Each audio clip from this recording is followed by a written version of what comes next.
Good morning and welcome to Morning Java, brought to you as always by our friends at the Get Go Cafe and Market, where they have the freshest and some of the best Philly steaks I've ever had. Yeah, just as good as what you'll get in Philadelphia. And speaking of the Eagles, they're still in the playoffs. They're still in the playoffs, thanks to the poor kicker. Well, that kick they've now found out that it was deflected. It was deflected. It's weird though. The deflection looks like it would have been to the inside. Well, the kick probably missed realistically by that much. Yeah. Because it hit the upright, then it bounced down and hit the crossbar, and then bounced back out. That's how close it was. What an awful game that was. The weekend of football was pretty decent overall, but there's not a team that jumps out. Let's talk about the AFC in particular. Because Chargers. When you're watching the AFC, those playoffs last weekend and what's to come, all I could think about was the Steelers can beat any of these teams. Oh, absolutely. Any of these teams. That's not to say that they would, but they could. I realistically looked at this and said, the Steelers finished basically 7th in the AFC, but the teams that finished 2nd and 3rd, which would be New England and Houston, they are clearly better than both of those teams. Right.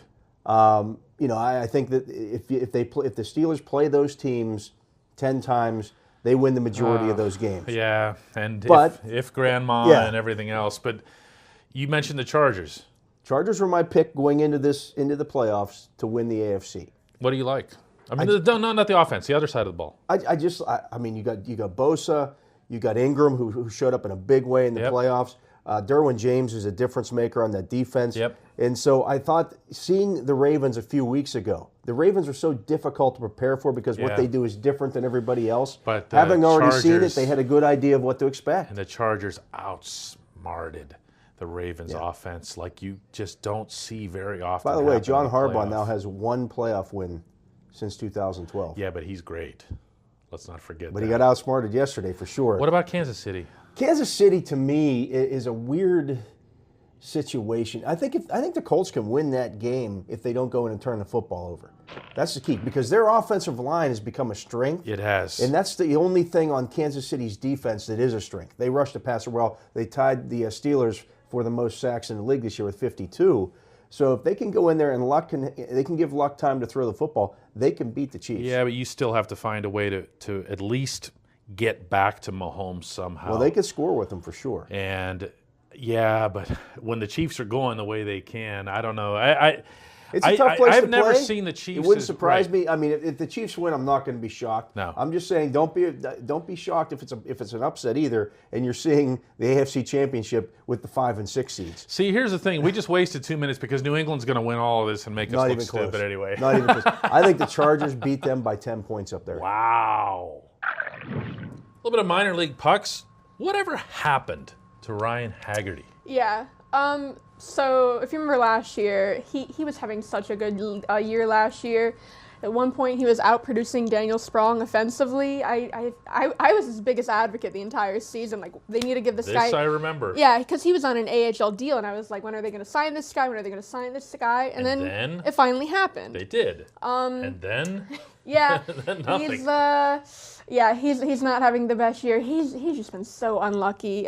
He got injured for a couple weeks to start the season, but I mean, he went this season and last season, he went 40 games without a goal. And God, he must lead the team in goals taken back or goals changed to another teammate. He's up to 6 now. So he's getting more comfortable, but he just not what he was last season. Well, I guess the part that gets scary when you're a prospect, and in being fair to the context, if the Penguins sign him, then that means that they designate him. They feel that he's a prospect. However, he's 25 years old. Yeah.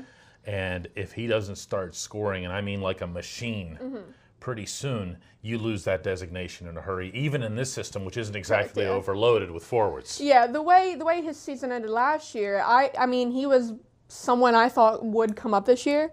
If he kept going the way he was last year, he was a real legitimate prospect. He was injured last season with a sports hernia, which is kind of that hurts. Kind of serious. Yeah, I didn't mean hurts like hurts. I meant hurts like it hurts. Yeah. It lingers with the athlete for a really long time. And I talked to him, and because he was out with a lower body injury this season, and they never really said what it was. And I asked him this week, and I said, was it related to your sports hernia? And he said it kind of was. It's a compensation thing, yeah. right? So he said he kind of hinted that last season when he had a sports hernia, he may have come back too early, and that could have hurt him. Exacerbates He said this time he waited around until he was more than 100%, so he will be good to finish out this season. God, is there anybody, Taylor? Is there anybody? It No. can't just be Ethan Prow down there. No, I feel like I get questions like that all the time. See, like, it's because they're blaming you for well, this. that's what it is. Like who's the guy that should? Who's good? The one I get, it's like who should come up and like fight Tom Wilson, and then I say there's that. I say Garrett Wilson, and then like I get downvoted to hell in the comments Because they've seen Garrett Wilson Yeah, and they know it's he's not going to fight like, Tom no, Wilson, and if he does, he's going to get pulverized. There's no one else like I'm like not telling you about down there. It's like that's who it is. Let's talk Gino. Is he coming around? Is that a yes from you? Well, what if this was the answer instead? I used to play NHL, one of the old NHL games with a guy online, and he went by Magic Malkin. It kind of spoke to like that magic that he has with the puck and with the skates sometimes. And from my view on the ice, he started to look a little bit more like that Magic Malkin recently. A little more dazzling, not the Malkin of old, but the guy who's willing to try and beat 2 or 3 guys to put the Penguins in an advantageous spot. Enthusiastically so. Yes. Yeah, that's what I look for too. The other night, Taylor Haas wrote about the performance that he had. It was 1 assist, but he was flying up and down the rink. He was coming to sharp skate stops. And I know from talking to the coaching staff that they're real big on that as an indicator of Gino's game. That one thing. Because when he takes those big, long, wide turns, he's taking himself out of plays, both offensively and defensively. But when he's really feeling it, that's what you look for. Is you start looking for those ice shavings to start flying in Sunday's camera lens. Sure. You know what I mean? Yeah, and he drew a penalty against the Blackhawks by doing just that. He lowered the shoulder. The Penguins were on a power play. He started to go hard towards the net, and he ended up getting a stick in the skates and drawing another penalty like that. So what's missing? Because the goals aren't coming. I mean, a little bit. I don't know what clicked for Brian Russ for 2 weeks of the season. I mean, they're completely 2 different caliber players, but there's one thing that's consistent across all of sports, and that sometimes it's no matter what you're doing or the things, once things start to go right, eventually they're going to go right. Yeah, he's got to get the feel back for scoring goals more than anything else. And I guess the concern that I have, and this is not to take blame for his lack of scoring and lay it on his line mates, but the concern that I have is that he really did get used to having Carl Hagel in there. And I mean, he talks about it openly. And that straight ahead guy who would plow ahead and take care of some of the dirty work so that he can come in late and pick up the puck. Well, I'm actually wondering how long it's going to be now until we see Dominic Simone, who I think plays just at his absolute best with Sidney Crosby, as a lot of players in the NHL would, flip with Brian Russ, who's more of that straight line kind of attacking mode, get the puck up the ice kind of guy. Even though you'd move him to the left side. Yeah, I'm not as crazy, except when it came to Jerome McGinley. I'm not that crazy about, switching guys up. Well, neither is Sullivan. I mean, he doesn't care that much about it either. And to me, you know what?